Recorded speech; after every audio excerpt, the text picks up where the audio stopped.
Originally, the Time Splitters video was supposed to be a lot longer. I wanted to cover Haze and Second Sight in there as well, but it was going to be about a 30-minute video, and in the end I just kind of ran out of time and wanted to get something out. So I axed those portions. At the same time, though, I was relieved. Most of what I wanted to say about Haze was off-topic. The game just didn't give me enough to work with. It's bad, and I'll revisit the bits I wanted to discuss in a later video. Second Sight, on the other hand, I've really enjoyed. I actually called it my favorite game of all time to friends while I was working on that project. I'm gonna walk that back a little, though. I really enjoy Second Sight. I think it's a great game. But part of why is because it's the most Bobcat thing I've played. Growing up, I had a thing for the Metal Gear Solid series. It really did tick all my boxes. You had sci-fi tech, conspiracy theories, and weird supernatural elements, but in a fairly grounded and realistic framework. It was so cool seeing what tech and history were actually real, and how the fictional stuff was integrated. Second Sight had a very similar effect. It's a sci-fi thriller with supernatural elements and a cool conspiracy-themed story. A lot of the levels are even reminiscent of places in the MGS series. It's a great game, for me. And that caveat is what I really want to talk about. The rating system was one of the first things I came up with. I hate numerical rating systems. They are inevitably and inherently worthless. They either require boiling down a complex subjective opinion to a meaningless and arbitrary number, or that you're trying to grade a game on what it gets right and gets wrong and assign some kind of a percentage. I hate this system. It's dressed up in all the trappings of objectivity and professionalism, but what do the numbers even mean? What is the meaningful, quantifiable difference between a 7.3 and a 7.5? And none of this is to comment on how the scales are calibrated. Some publications might use a scale more akin to grading in school, where a 6.0 or a 7.0 is the average, and anything below that is various flavors of bad. This is doubtless used for purposes of journalistic integrity and not to pump up the numbers for games whose devs and publishers are buying ad space on said publication's site or magazine pages. Obviously. Meanwhile, smaller reviewers might fairly calibrate 5.0 as being the average in stark contrast.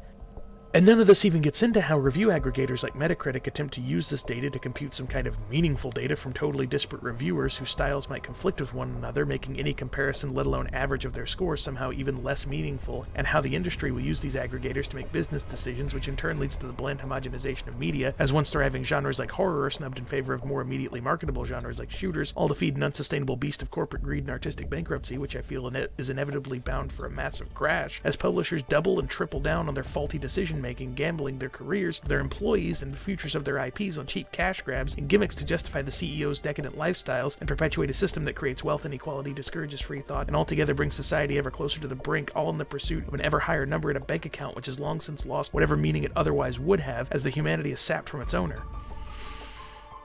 I'm not a fan of review scores, is what I'm saying. But this is why my 3 questions exist. Is this game any good? Did I have fun? Would I recommend it to others? What do these mean? Well, my interpretation of whether or not a game is good largely has to do with how it plays and looks. If I don't have any major hang-ups in terms of the gameplay, and if the graphics are legible and run smoothly, it usually gets a thumbs up.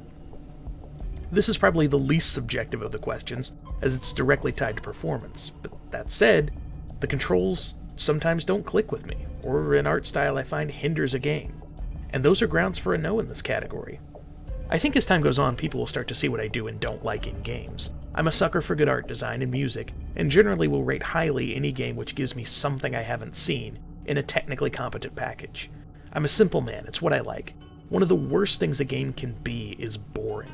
I'll always take a weird bad game over a dull good one any day. My recommendation will pretty much always carry caveats, but usually if a game is good and looks fun to you, I'll recommend it. If I have any hang-ups with the first 2 questions, this one might take some consideration. And that brings me back around to Second Sight. I really like Second Sight. It's a fun game for me.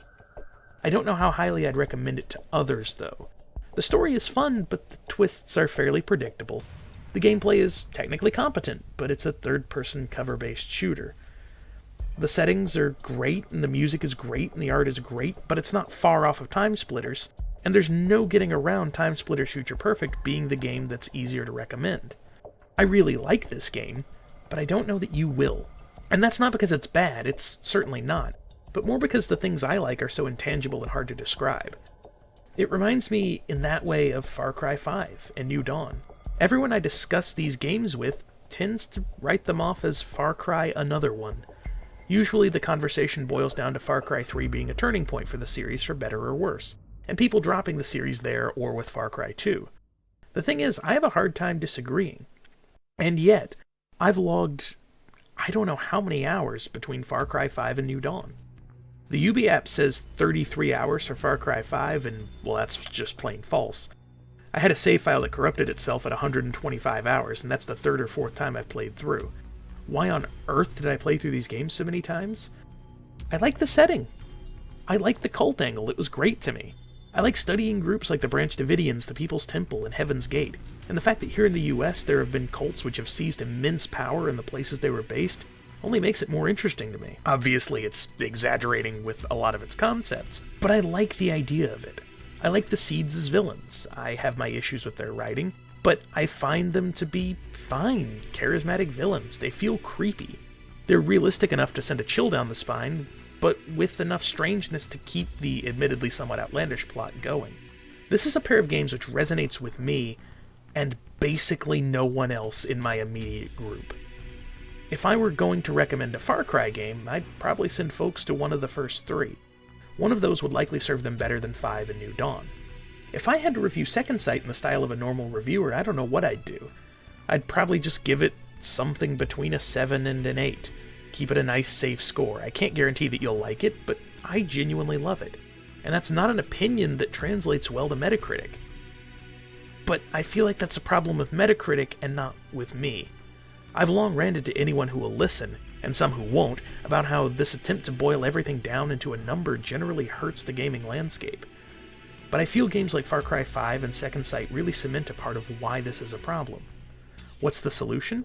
From a consumer standpoint, I will always advocate for finding the reviewers whose views you trust, and following them. Hearing the opinion of someone whose job it is to review every game that comes out, regardless of genre, isn't always an ideal way to get an informed opinion on a specific game. If you're not a JRPG fan, there might be some value in consulting with a fellow outsider on how accessible a game is, but that opinion won't really be of much use to someone who's invested in the genre. I'm not necessarily trying to invalidate anyone's specific views on a game, but my point is ideas like trying to give games scores when there are no defined objective criteria for how to rate games is a pointless endeavor, and trying to aggregate those scores into something meaningful even more so. Likewise, treating everyone's reviews as totally equivalent and comparable is inherently foolish, as it disregards all the little things that go into a critic resonating with their audience, like the biases of either part, or the amount of experience of either party. This is a part of why media feels so milquetoast, and it's a big part of why I've resisted the urge to try and give actual scores. Returning to Second Sight, is it any good? I'd say so. The graphics and shooting hold up pretty well. It's nothing incredibly inspired, but it's all competent technically. Did I have fun with it? Yeah, immensely. While it's not that deep, I dig the story and the style. It's a great feeling game to me, and gives me the warm fuzzies I've not felt since my first playthrough of something like Metal Gear Solid. Would I recommend it to others? Not necessarily. I think there's a lot to criticize in the game, and I don't think it's the same kind of universally appealing experience that Future Perfect is. I think if you're a Time Splitters or MGS fan, it's worth a look. It's on GameCube, PS2, Xbox, and PC, though it hasn't made it to any of the PC's digital distribution platforms. But it is accessible to a lot of folks. Give it a whirl, see if your views align with mine. I'd love to hear your thoughts in the comments below. As I wrap up, I do want to thank friend of the channel Anka for all of her help in getting Haze to run. She is a gem of a human being. And she actually drew my original profile picture, which you'll see used in some older things. If you'd like to see my slow descent into madness even more closely, you can check out my linked Twitter account below. My Twitch is down there as well. I took a bit of a leave of absence, but I'm trying to get back into it again. Subscribe if you'd like to see more of my stuff, and I hope to see you later. Take care.